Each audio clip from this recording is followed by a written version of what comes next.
Hey, good morning, everybody. It is 7 a.m.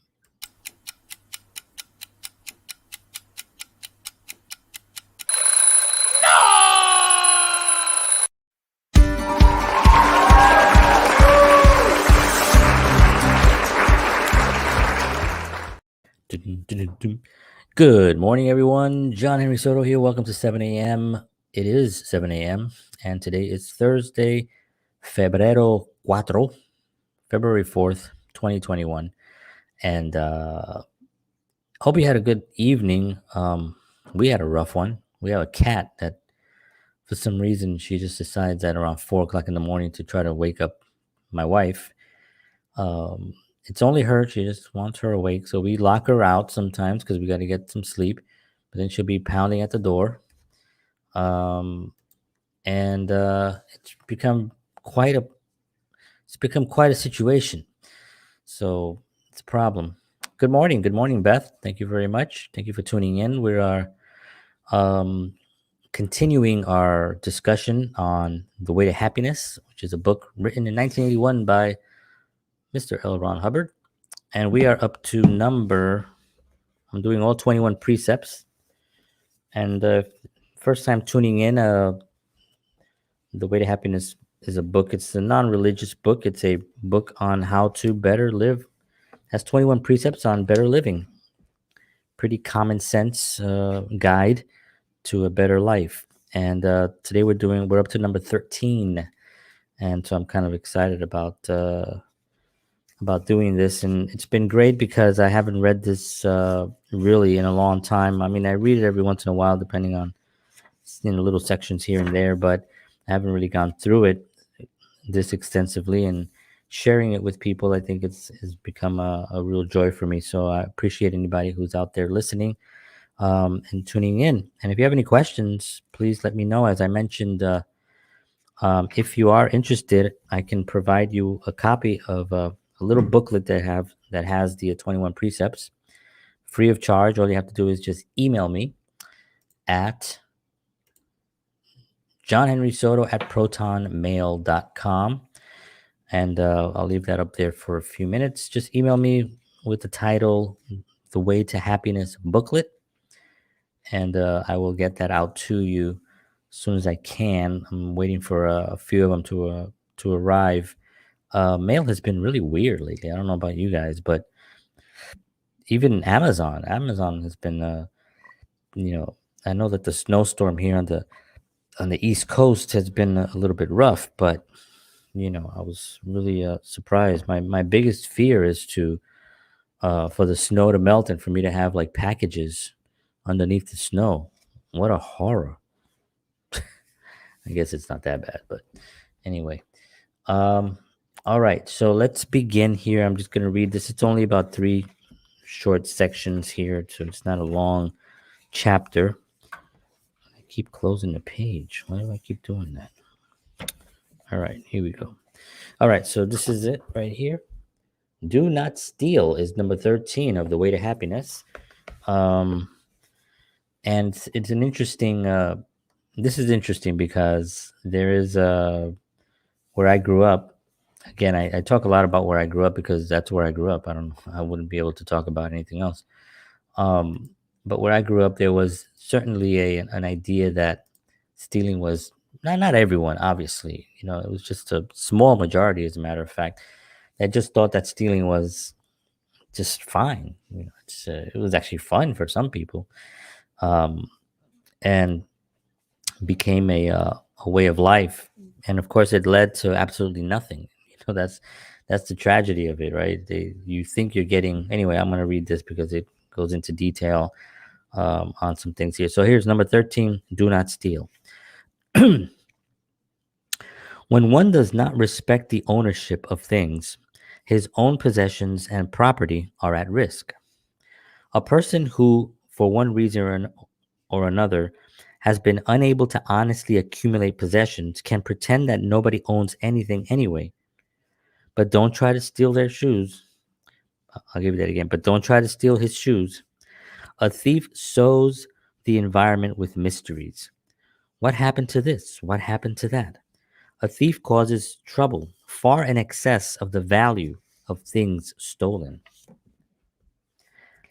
Faced with the advertising of desirable goods, torn by the incapability of doing anything valuable enough to acquire possessions, or simply driven by an impulse, those who steal imagine that they are acquiring something valuable at low cost.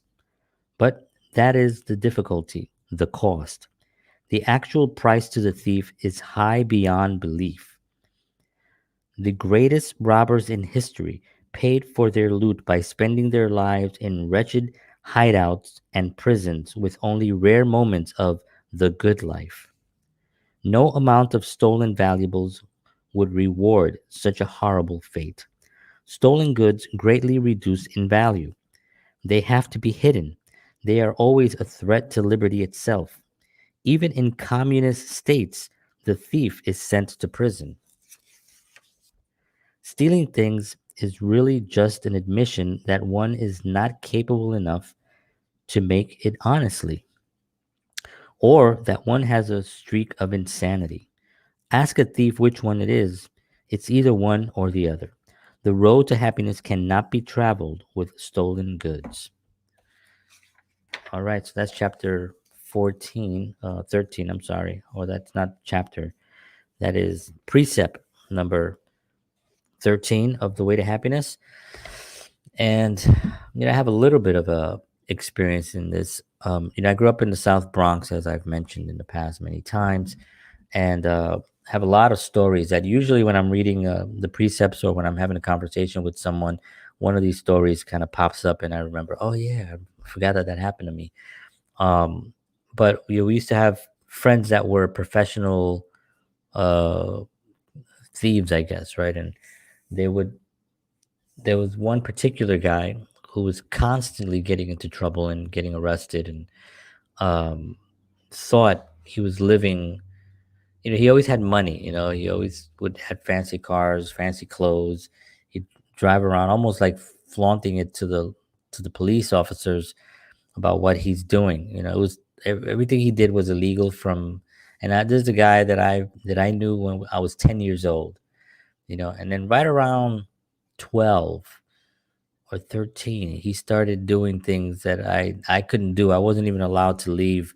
There was a little corridor in our building complex in the Bronx, and they had a big gate, and I wasn't allowed to go past that gate. That was the outside world. That's where a lot of horrible things would happen, were happening, and I couldn't. But I remember one day when I realized that he kind of took another turn. Um, I was at the gate with some friends, and there was a little place to sit down, and we were just sitting down inside the gate, and we look outside the gate, and a car drives up, and I hear, "Brr, brr," and then we look out, and it's our friend, the guy, the kid I grew up with. He basically just either I don't know if he stole a car. I believe he stole a car. I heard later, but I wasn't 100% sure. That I know he used to steal cars, but he's driving. He goes, "Yo, what's up, man?" And he's like, "Come on!" And he's like calling us in to get into the car. Um, Good morning, Marjorie. Thank you for tuning in. So, here we are looking at this kid, and he's like driving his car, and he wasn't exactly a lot taller than we were. He was 12 years old, and right at that moment, I was like, "Oh, maybe we shouldn't be hanging out with this guy anymore." Um, but he was actually sort of became a local protector, even though he was a criminal, basically. Um, if you knew him, people didn't mess with you because he was a little bit unstable, and people knew that. So, but the tragedy of it is that with all his you know excess and his driving around with he had these fur coats and these fancy cars, and um he ended up going to jail for like 44 years or something like that. And basically just lost his life. So it was really, what was the price that he paid? Did he have anything? Did he really acquire anything? He didn't really acquire squat, you know. And but in the minds of those that are impressionable at that age, you see somebody driving around in a fancy car with nice clothes, you think he's doing the right thing. Now, for whatever reason, instinctively, I knew that it wasn't the right thing. I mean, I had good grandparents that were, very religious. Well, my grandma was, and then my grandfather later would come to, with us to church. But we were at church every Sunday. My grandma would take me to the church, and I would even hang out at the church because I knew the altar boys, which I almost became an altar boy. I did not, but I knew the altar boys and stuff, and we would just hang out at the church. It was like, so it was. I was raised with that viewpoint that stealing was wrong, um, and so I was fortunate in that sense. But these guys that were in this in the ghetto basically, and are living these lives, do not. They think they're getting something, and this is what the book says, right? The way to happiness. They think they're acquiring something of value and not realizing that there's really very little value to anything. And um he says, you know but the difficulty but that is the difficulty, the cost. The actual price to the thief is high beyond belief. The greatest robbers in history paid for their loot by spending their lives in wretched hideouts and prisons with only rare moments of the good life. No amount of stolen valuables would reward such a horrible fate.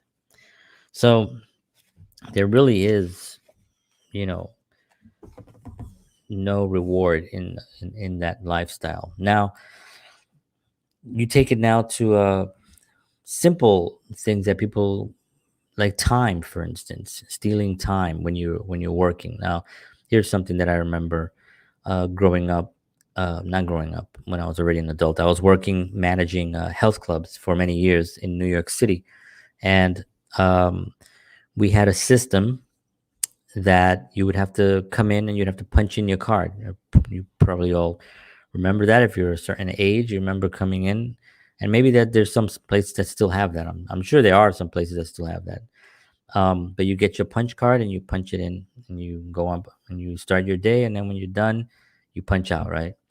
Um, so I remember having this system in one of our facilities, and people would be running late, 15, 20 minutes late. They would call into their friend and be like, yo, punch me in. I don't want to be late again. Punch me in. I need my hours. I can't. And this was going on. Now I knew that this was going on. I couldn't prove it because I had no cameras in the place, and I had no. Uh, it was just really difficult to manage that when there were a lot of people and you're busy running the facility. So I knew it was going on, and it wasn't a lot of people. It was a small percentage of people that were doing it, and helping each other out. And that's where the uh, the little group came in to play. So a few years later, I was at this facility for quite some time, maybe about 7 years, and they implemented a hand scanning system. And boy, did this create a problem. I mean, it was people were freaking out. It was a union facility, so people were calling their union reps and being like, "This is an invasion of my privacy. I don't want to put my hand in that thing. I don't want to have to scan. I don't want to do this." And it was mandatory. It got implemented into this system, and it was like, this is what we're doing. And management pushed it through. They installed all the scanners. I think there was 4 or 5 of them, and you'd have to come in in the morning and press in a code, put your hand in, it records it, and you press in another code, and you're on your way, and you're there. And only your hand can do it. You can put anybody else's hand in there. And this created a tremendous amount of, and I think a lot of places have this now. They have the thumb or whatever.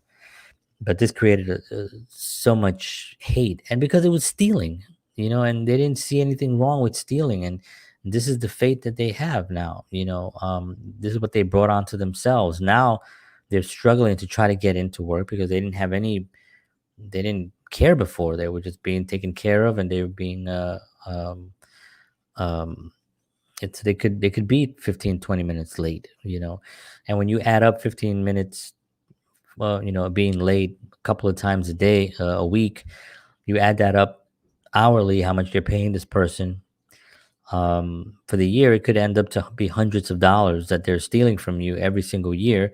If you have a few employees doing that, then you're going to have thousands of dollars a year being taken from the company.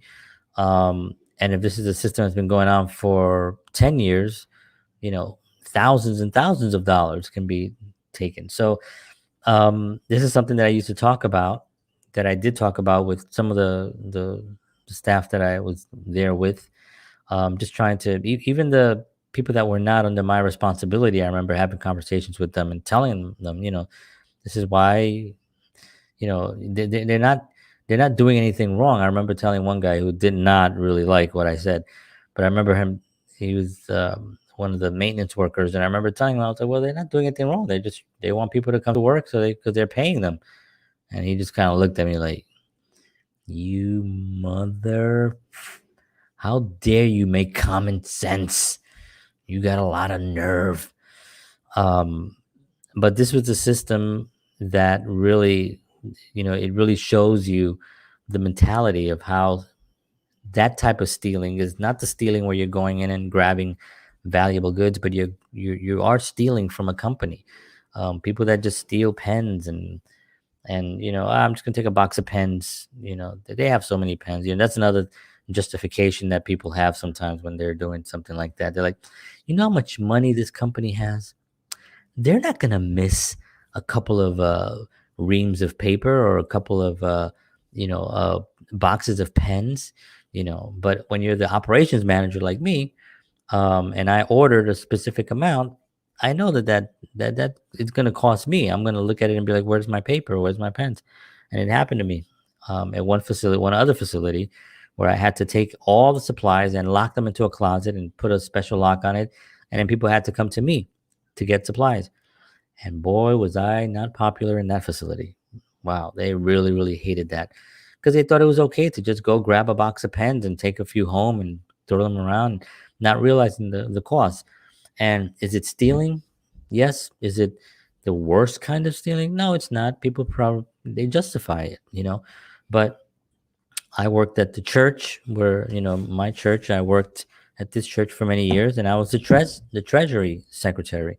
So we, and I've never stolen anything in my life, but we were very, very cautious with every single penny. So if there was a penny that was left over in the envelope, it wasn't matching up. I have a penny missing. It became a situation. I know it's only a penny, but we need a penny. There's a penny missing. Where's the penny? And we would find it and be like, okay, here's the penny. It'd fill out of the envelope or it's stuck on the corner or whatever. But this was a very important thing, to be truthful and to not steal. Um, and having the conversations in the old days with people on this subject was always fascinating to me, because even people that were generally good, and people I believe are generally good, not everyone, obviously we have people that are they're just evil, right?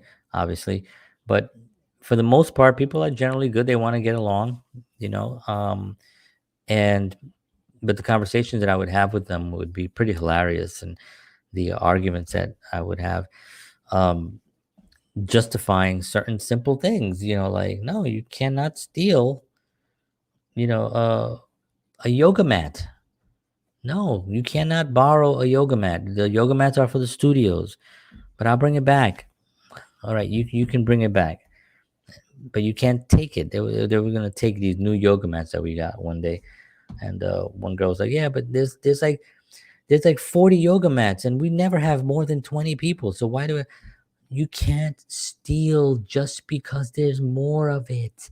Do you understand? You go to the supermarket and they have a whole aisle full of breads. Does that mean you can just take a bread? Look how much bread they got. They're not gonna miss one loaf of bread. No, it's stealing. Didn't you see Les Mis?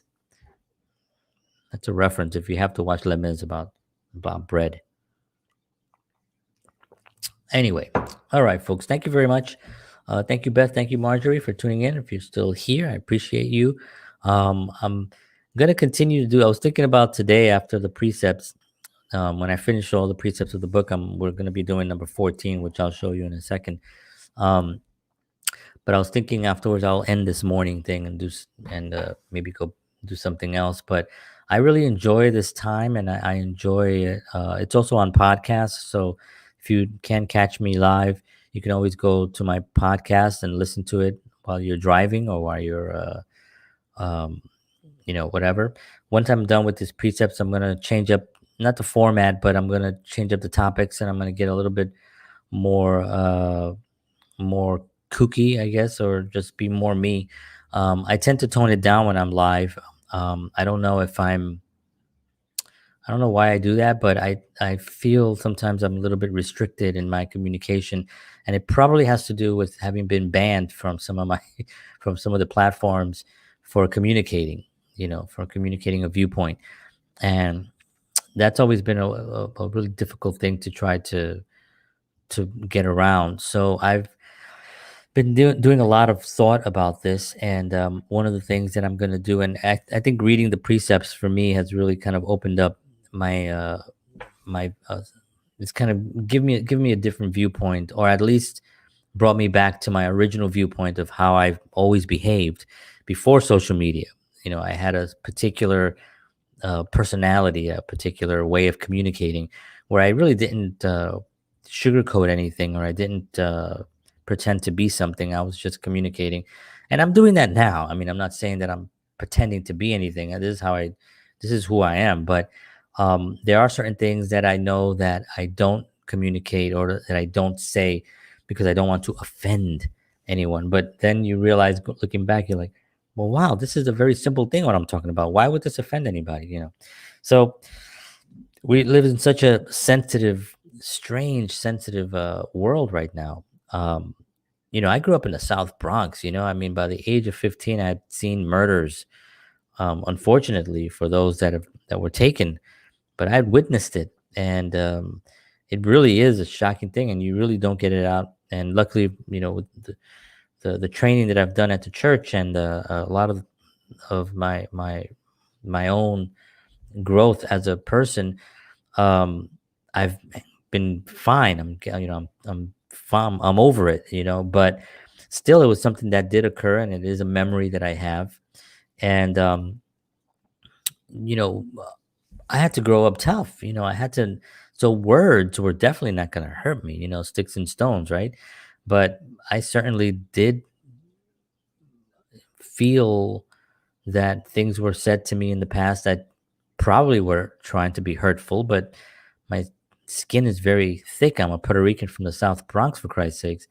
So, moving forward, I really want to explore more about that lifestyle, and growing up in that environment, and the things that I've learned on my journey, the things that I'm currently working on right now, which are really exciting, the plans that we have, my family and I, that for this year that we haven't really officially announced, but we will eventually. And I'm probably going to do it on this show at some point, probably sooner than later, I'm sure, for sure. And we're really excited about it. So I'm going to really start opening up a little bit more. And hopefully, if you're listening and you share this with your friends, let them know, hey, come on in the morning at 7 a.m. and come bother this guy and ask him uncomfortable questions about stuff. And let's have a conversation. But okay, let me just show you tomorrow's Friday. So tomorrow, I do this Monday through Fridays. So tomorrow is number 14, be worthy of trust. That is a big one. We're going to have a lot of fun talking about this one. This is precept number 14 from The Way to Happiness. And I'm really looking forward to talking about this one. Let me see how long this one is, because sometimes they're so long. This one's actually good. I can read all of this one. All right, awesome. It's only a few pages. Great. All right, folks. Well, thank you very much. Have a wonderful day out there. I will see you all tomorrow morning. And as always,